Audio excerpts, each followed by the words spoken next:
My mom warns me not to expect a birthday gift since I'm the least favorite, but I turn the tables with a surprise of my own. Her reaction is priceless. I was turning 18, and I couldn't shake the feeling that no one cared. It wasn't just that I wasn't expecting anything for my birthday, it was like I felt like no one would care if I disappeared altogether.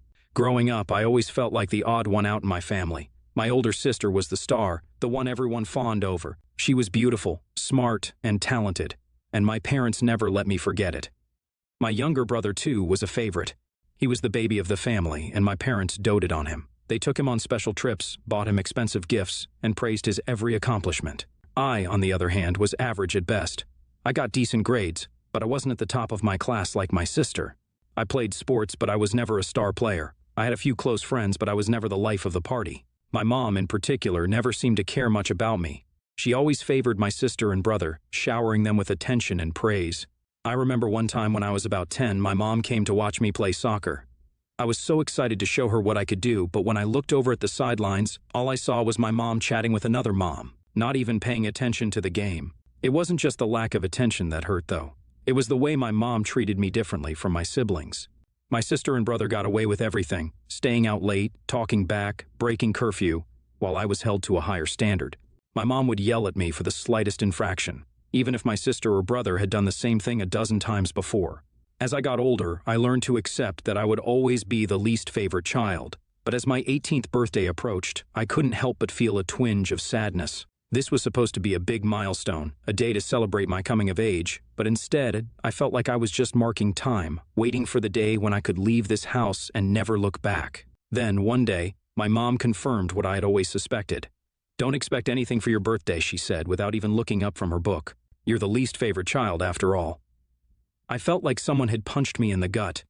I had always known deep down that my mom didn't care about me as much as she did about my sister and brother.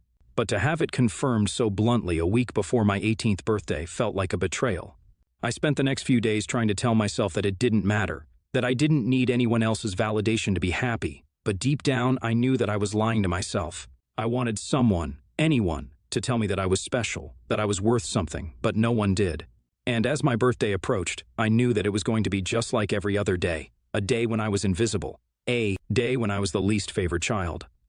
On the morning of my birthday, I woke up feeling more depressed than ever. I could hear my sister and brother in the kitchen, laughing and joking with my parents. I knew that they probably didn't even remember my birthday, but I couldn't bring myself to care. It was just another reminder that I was the outsider in my own family.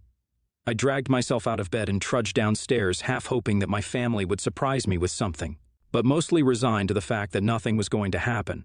As I walked into the kitchen, my mom looked up from the stove and gave me a small smile. "Happy birthday," she said, as if it were an afterthought. I mumbled thanks and sat down at the table, staring down at my cereal. My sister and brother were still chattering away, oblivious to my misery. I wanted to scream at them, to tell them how much it hurt to be the outsider, but I knew it wouldn't make any difference. They would never understand what it was like to be me.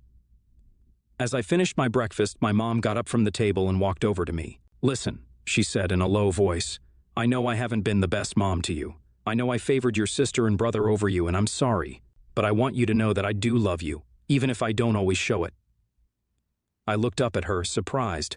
I had never heard my mom apologize before, let alone acknowledge that she had treated me differently from my siblings. For a moment, I felt a flicker of hope. Maybe things were going to be different from now on. But then my mom ruined it all by adding, "Just don't expect anything special for your birthday, you know how it is." I felt the same punch in the gut that I had felt a few days ago. It was one thing to be the least favorite child, but it was another thing entirely to have my mom rub it in my face on my birthday. I got up from the table, feeling sick to my stomach, and went back to my room. I spent most of the morning moping around my room, feeling sorry for myself. I didn't want to talk to anyone, didn't want to see anyone. I just wanted to be alone. But then, around midday, something changed. I don't know what it was exactly. Maybe it was the realization that I didn't need anyone else's validation to be happy. Or maybe it was the stubbornness that had always been a part of me. But suddenly, I knew what I had to do. I got up from my bed and started rummaging through my closet, pulling out old clothes and toys that I didn't use anymore. I found an old photo album and started flipping through it, tears streaming down my face. I saw pictures of myself as a little girl, smiling and laughing, and I realized that there had been a time when I had been happy. I spent the rest of the day working on my project. I glued pictures onto construction paper, wrote out little notes, and carefully wrapped everything in tissue paper. I didn't know if it would make any difference, but I knew I had to try. As the sun started to set, I walked into the kitchen, holding my carefully wrapped packages. My mom looked up at me, surprised. "What's all this?" she asked. "I know you said not to expect anything for my birthday," I said, my voice shaking. "But I wanted to give you something instead." I handed her the packages, feeling my heart pounding in my chest. My mom looked down at them, then back up at me. As my mom looked through the packages, I could see her face growing redder and redder with embarrassment. She didn't say anything for a long moment, but then she finally spoke up. "I'm sorry," she said softly. "I didn't mean to hurt you, I don't know." I nodded, feeling tears prick at the corners of my eyes. I didn't want to fight with her, not now. But then, something inside me shifted.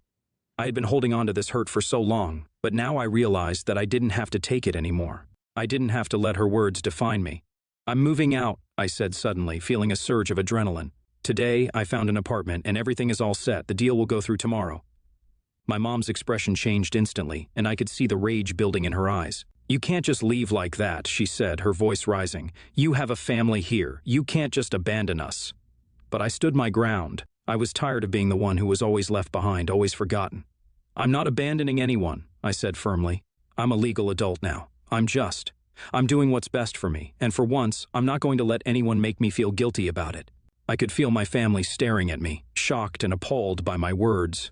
The rest of them had come down too, but I didn't care. I had finally found my voice, and I was going to use it. There was a stunned silence in the room, and for a moment no one spoke. But then my mom started to cry, her shoulders shaking with sobs. "I'm sorry," she whispered. "I'm so sorry. Maybe things wouldn't always be this way. Maybe, just maybe, we could find a way to heal our relationship and move forward. But for now, all I knew was that I was taking control of my life, and that felt pretty damn good." Update: 2 months later. Becoming completely financially independent was a big deal, especially for someone my age. I had been working towards this goal for years, saving every penny I could, and making small investments here and there. But the road to independence was not an easy one. There were countless hours of research, late nights crunching numbers, and even a few tears shed along the way. But I persevered, determined to make my dream a reality. It all started when I got my first job. I was determined to save as much money as possible. So I lived frugally and put every spare dollar into high-yield savings accounts. Over time, the money started to add up. And then there were the sacrifices. I missed out on countless dinners with friends, skipped out on trips, and even put off buying new clothes. I stuck to the bare essentials, but it was all worth it in the end. My siblings tried to reach out to me at times. Their attempts were sincere, but other times it felt like they were just going through the motions. My brother, who had always been distant, suddenly started calling me every week. He would ask me how I was doing, what I was up to, but my good sense was that he wasn't interested in my answers. It felt like he was just going through the motions of being a good sibling, but didn't care about my life or my achievements. On the other hand, my sister was more genuine in her attempts to reach out to me. She was genuinely proud of me for saving up enough money to leave and live comfortably at such a young age, and she wanted to celebrate my success with me. We would go out to lunch or have a movie night, and for a brief moment, I felt like we were close again. But then there were times when my sister's support felt conditional. If I didn't agree with her on a certain topic or didn't follow her advice, she would become distant and cold. It was like she was only willing to support me as long as I did everything her way. Overall, I appreciated my siblings' attempts to reach out to me, but it was clear that our relationship was not what they used to be. It was difficult to navigate the ups and downs of our interactions, but I was determined to stay focused on my goals and not let their opinions or actions affect me too much. My parents hadn't tried to reach out to me, and I kind of expected it. NTA.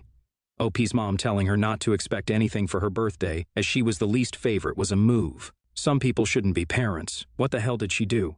Bloody middle child syndrome. Her mother couldn't even give a good enough reason for not treating her properly. It's a good thing she's out of there. OP is NTA. Next story. My wife, 41, female, and I, 41, male, live with our 2 kids, both under 6, quite close to my parents, who are in their late 60s.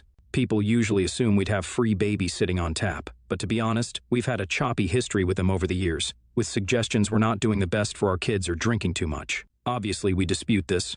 We both have good jobs, live within our means, and don't drink much, and pretty much never around our kids. As a result, we have a courteous but not particularly close relationship with them. We try to keep to ourselves whilst ensuring our kids see their grandparents relatively often, once or twice a week. Anyway, we had a moment last week with my mother. Where we told them about a family holiday we booked for the 4 of us. It's a 3 to 4 hour flight to a 4-star, all-inclusive hotel. It's in a place we've been to before, as have my parents. And my mother's first question was, "And is this place child-friendly?" My face dropped for a split second in shock, and immediately I tried to defuse the situation with a joke. "Oh no, it's terrible for kids. Running chainsaws, swinging off ropes, it's lethal." My wife said something similar. "Nope, it's a swingers resort." Now bear in mind, this was very jokey. We didn't raise our voices or give any angry vibes whatsoever. But my mother immediately took offense to us barking at her and ridiculing her. Along with tears, she insisted it was a perfectly valid question, and she didn't deserve to be shot down over it. At this point, with my mother, I usually give in, but given she's in therapy at the moment, I turn the question back at her. "What did you mean by that? Do you seriously mean to ask if my wife and I could have chosen a non-child-friendly hotel for our family holiday?" She didn't answer that directly, just continued to tear up and say she didn't say that at all. Because from our perspective, my mother has never had a single positive thing to say about us as parents. And when we decide to tell her about our first family holiday to another country as a family of 4, she asks if we've picked a child-friendly hotel, as if being child-friendly wouldn't be the first thing we'd seek in such a holiday. My mother refused to accept this point, and what's more, my sister, 37, who has no children and no experience over parents' judgment on her parenting, decided to wade in and say it was a perfectly normal question she'd ask of any of her friends with kids. Is asking parents whether their family vacation hotel is child-friendly a legitimate question or one we will rightly take offense? As I've said, initially we decided to mask that offense with humor, but obviously this didn't change anyone's stance, and what's more, now my mother feels validated by my sister's bizarre agreement with her assertion. The question seems fairly innocuous. Part of making conversation, given your perception of your mom's motives based on past history, perhaps you projected a deeper meaning onto it. You assume a slight in the absence of direct insult. However, your mother's dramatics upon hearing your response is telling. One does not usually act defensive on her unless they have a reason to deflect. This seems most likely to be a case of poor communication exacerbated by years of improper interpersonal understanding. Nah, NTA. I would have replied in the same fashion. Don't understand why you maintain a relationship with people you clearly don't like, though. Next story, long story short, my mother-in-law, 70, seems to me to be suffering from some kind of early onset memory issues. This has been ongoing for at least 5 years. I've spoken to her about it, and my husband has spoken to her about it, but she just says it's normal for her age. It's not. She'll sometimes agree to go see a doctor, but by the time she gets home, she's forgotten she agreed, and we just have the same conversations over and over. I'm actually not sure exactly how much she forgets and how much she pretends because it's easier. Note, I've told my husband he needs to fly to see her and take her to her doctor, but he doesn't. At a point, she's not my mother, and if neither her nor my husband are willing to look after her health, how much more should I do? She has a lot of trouble connecting with our boys. She desperately wants to, but won't listen to our suggestions and just does her own thing. Like, she's bought 3 of the same board games for our 3-year-old, 1 per year since he was 1. That's 8 and up, and gets frustrated that he can't play. She also always says, "Soon you can come and visit Grandma, and we'll have so much fun," to my boys. That's obviously never happening. The only time I've asked her to keep an eye on my 3-year-old, she forgot and wandered off, leaving him unattended. After 10 minutes, I was nearby and noticed, so I got him. He was never in danger, but I don't trust her to be a responsible adult. I always just make a non-committal sound, but I do think if I said I would never even consider it if she doesn't see a doctor about her memory, so we have an idea of what's going on and what to expect. It may be the motivation she needs to go, but it feels manipulative and petty when I won't allow it anyway. What do you think, Wibta? YW and BTA. If her memory is as bad as you say, she probably won't even remember your conversation in a couple of days, but I would really push your husband to either fly out or appoint someone else to help his mother get to the doctor. Early intervention can make a difference when it comes to slowing the progression of dementia and extending lifespan. And there's a good chance your mother-in-law is not only in denial of her dementia but is unaware of how bad it is because, dementia. This could be a life or death issue for your mother-in-law, whether she recognizes it or not. If your husband loves and values his mother, he needs to get on this like yesterday. NTA, but you say she's 70, but also that her memory issues are early onset. That's incorrect. She's at the age when the signs of dementia are expected to start showing themselves. My dad was diagnosed at 72, and my mom at 67. Early onset dementia is when it happens before the age of 65. It might seem like I'm splitting hairs here, but it's important that you understand this, because no part of you should be thinking she's too young. It can't be dementia. She's exactly the age these things tend to start, and you and your family need to take it seriously. Why WBTA for saying it just to make her go? If her memory is this bad, what's going to happen is that she'll be upset at the moment, forget the conversation, and then still not go. There's a thing with dementia patients called therapeutic lying. For example, if the patient's husband is dead and she asks where he is, you don't tell her he's dead because that will upset her to no purpose. Instead, they'll tell her he'll be here in a little while, and then she'll forget it anyway, and it keeps her calm. Your non-committal sound is the right instinct. I think keep doing that. I spaced that out because I'm going to give this an NTA because so far you have not been an a-hole, and I think your husband is kind of being one. You're right. He does need to fly out and take her to the doctor. She's not going to go on her own. Husband may be in denial himself and not want to admit how bad it is, but he needs to step up here.